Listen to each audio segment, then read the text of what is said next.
Gràcies,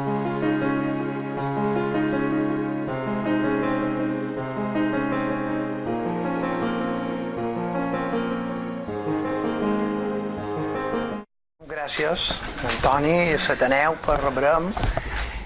L'interès del naufragi del Malakoff neix des del primer dia que vaig bussejar en aquests restos.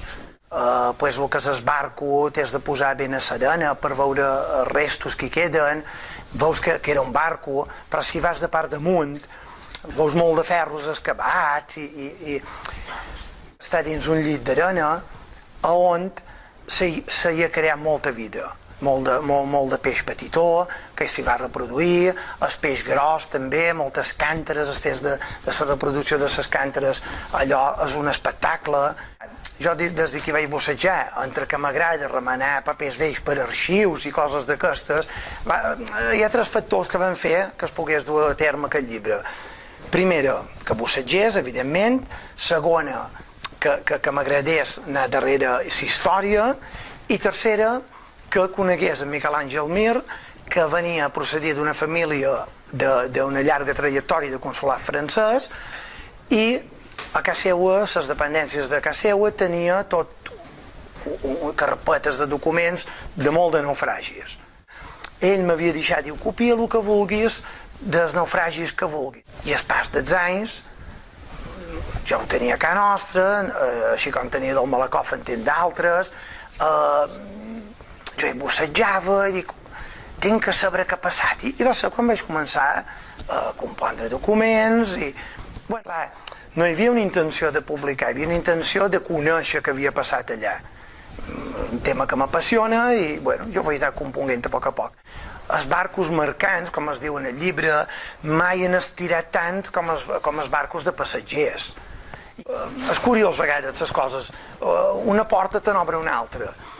I mentre es muntava el llibre se me va ocórrer la idea de dir, per què no intentam protegir el Malakoff?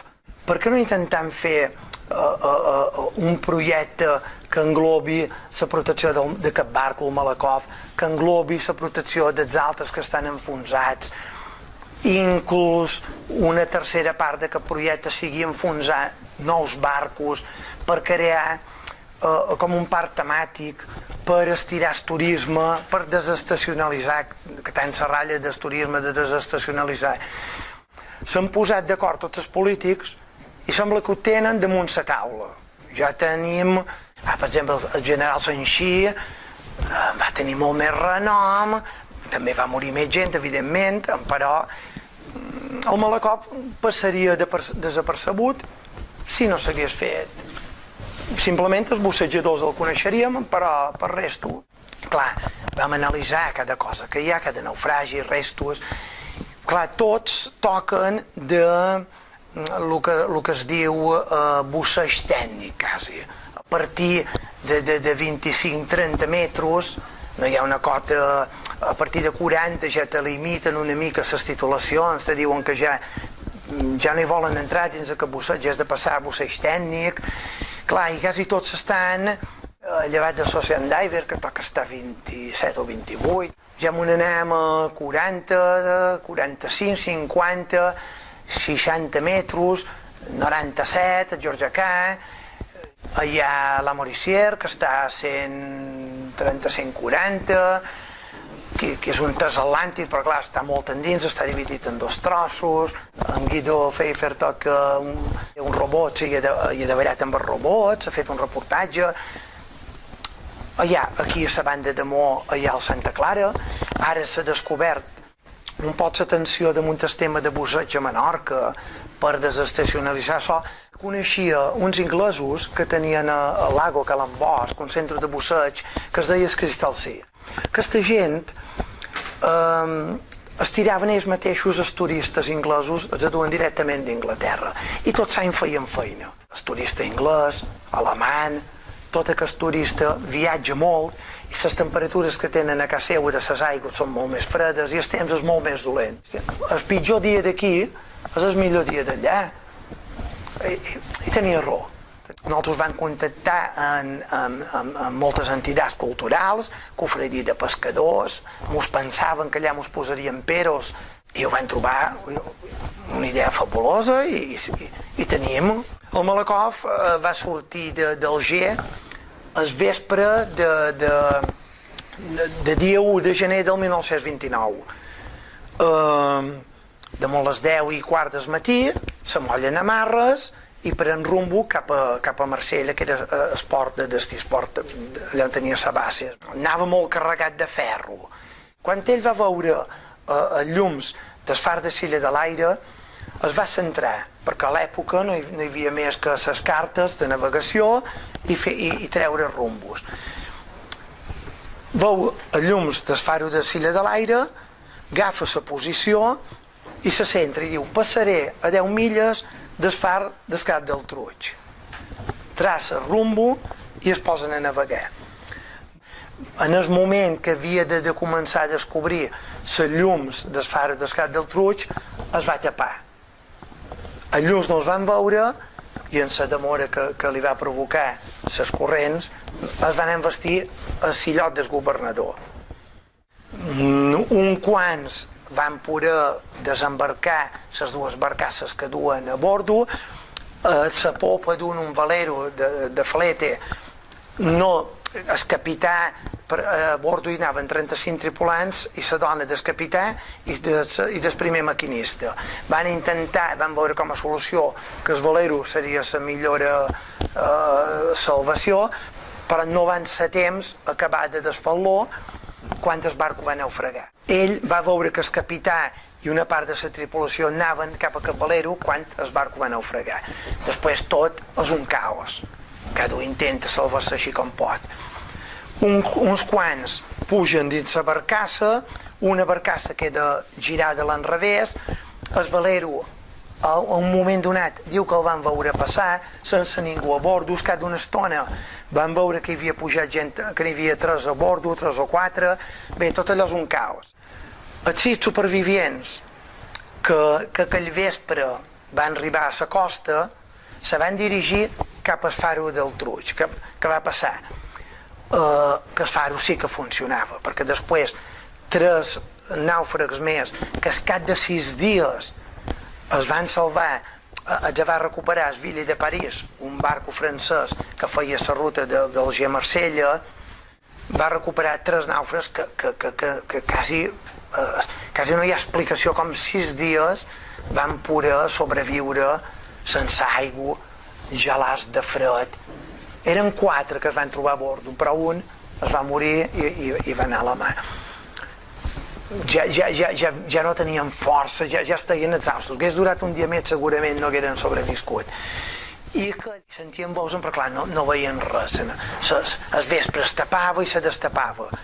Què van fer? Van treure un fanal i hi ha una caleta molt petita, una raconada, l'única un poc practicable que hi havia aleshores, una raconada més que una caleta, que es diu el dormidor de les barques.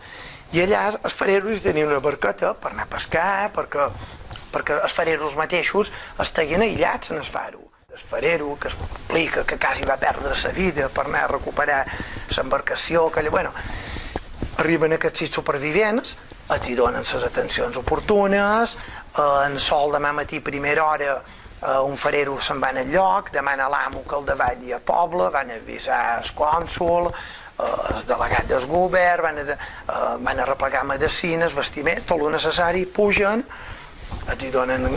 execuren les ferides i els davallen a poble. Al cap de 6 dies apareixen els diaris que han trobat 3 supervivents més dins aquest velero que anava a la deriva i que no tenia cap medi, no hi havia parejo, no hi havia cap medi de governar-lo.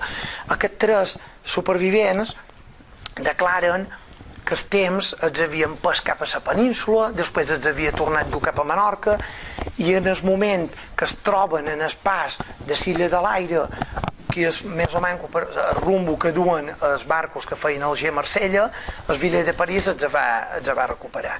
Arriben a Marsella i declaren que el faro estaria apagat, i això va crear tot un revolt, va sortir per tots els diaris de la península, diaris francesos, i els fareros es van veure obligats a contrarrestar aquestes... I bueno, i això seria un poc a grans rasgos el naufragi del Malakoff. I l'any 56 ja suposam que havia millorat bastant la forma de fer feina de Bells Aigües, els medis eren millors, eren més assequibles tot, se demana permís per extreure tot el que du el Malakoff i, si és possible, el seu casco. El ferro era interessant de treure aleshores encara. I se comencen a treure. Fins que a juliol va davallar un bus, va caure una planxa damunt el latiguillo que li subministrava aire en el bus i va ser mort. I es van aturar. I anaves a nedar damunt el Malakoff i era espectacular, amb fossos, neros, llagostes, te podies trobar roges, te podies trobar de tot i molt. Els projectes, si el voleu veure, està penjat per internet. Hi ha països que no tenen... que ho tenen molt fàcil, no hi ha no demanen massa requisits. Als Estats Units, inclús per internet, estan penjats vídeos en fons de tot, de massa i tot. Un portaavions, trens... La llei te diu que hi ha que descontaminar els cascos. Clar, descontaminar els cascos dels barcos, què vol dir? En principi, evidentment, llevat el que són olis, petrolis, buidar, tot això, fins aquí és lògic i té un sentit comú. Després te diuen que hi ha que llevar les pintures. Clar, aquí és allà on surt molt car. Les lleis aquí són unes, en gent del GOP, ho han xerrat amb Oceana. El que sí que està clar, i és que bussejam mos donem compte, és que hem de protegir. Si agafant més del que produeix, allò se mor. Però clar, és que bussejam i anem en aquest tipus de cascos, de ferro i això, mos donem compte de que realment el peix hi va. I en pocs anys allò crea... és una font de vida. El Moldi, la darrera notícia que tinc, és que per 300 euros el van vendre. Vam estar ratllant amb polítics, ja fa més d'un any vam si el Moldi podia fer cosa, però com sempre, la burocràcia, contactar tots els centres de busseig, reunir-nos i que els mateixos centres diguessin a quines zones. A nosaltres, en realitat, allà on s'enfonsi, mos és un poc igual. S'hauria de fer una investigació de pacte ambiental, tècnics, oceanogràfics. Sempre un llit d'arena és un dels puestos més atractius, i un llit d'arena on no hi ha roca, hi ha vida sempre serena, evidentment, però no com a la roca. Seria el puesto més indicat. I bueno, el que ho volien dur a final d'estiu, però no mos van dar compte. Els centres de busseig molts van tancar i s'havien anat. Bueno, que és com un barco, anant tots dins. Vull dir, el que faci mal a una part farà mal a l'altra. És una llàstima que un barco com el Moldi no cabi en el fons de la mà. La llei, a vegades, si el sistema és un tema d'interès general, se pot saltar. Han rebut apoyos de gent de la península que se dediquen a això. No hi ha cap ànim de lucre, no movem ni un cèntim. Clar, és complicat. No podem destinar un doblers a pagar perquè aquesta persona es desplaci aquí. Ja quan van veure que agafava forma van anar ratllant amb els polítics, perquè van dir, nosaltres tenim una idea, ja hem fet el que han cregut oportú. Si realment se creu que pot ser interessant, agafeu-ho i acabeu-ho. Hem estat al Mar Rojo a bussejar i és increïble la gent que viatja per busseig. Creiem que seria un destí, estem convençuts que seria un destí fantàstic, un producte molt bo, que nosaltres creiem en ell. oficial. Tu tens papers, cartes, factures, tot un munt, tot mesclat, tot barrejat, després vas a cercar la premsa que diu, la premsa francesa, i tens un munt de paper. A vegades me feia lius. És d'anar amb cuidat de no... Clar, i tu t'hi enfiques tant, jo m'hi vaig enficar tantes vegades perquè això m'hi dedicava en l'estiu, no m'hi puc dedicar, m'hi dedicava en l'hivern. I cada any t'hi enfiques dins la història aquella, i ho vius, és que ho vius, i ho disfrutes de tal manera, i les coses sembla que ells mateixos te ratllin de lo que va succeint allà, i intueixes molt. És que dius, és que ha de ser així, és faro que estigués apagat, és impossible.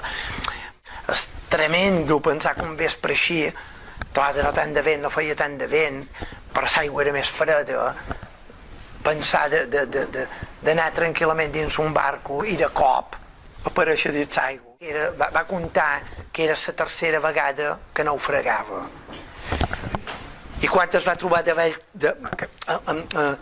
quan es produeix un naufragi, i sobretot els barcos aquests de vapor, quan les calderes que amb aquella temperatura toquen l'aigua solen rebentar, i en l'explosió succiona i la gent se l'endú per avall, i gràcies a l'explosió aquesta persona va poder tornar, i així com notava que anava per amunt, va notar que l'agafaven per un peu una altra persona que se va aferrar a la vida, insistint de supervivència, com aquestes 3 persones que van poder viure 6 dies sense aigua, es menjaven la roba, van beure aigua de la mar, i va ser el pitjor que van poder fer perquè crema molt més encara, és tremendo.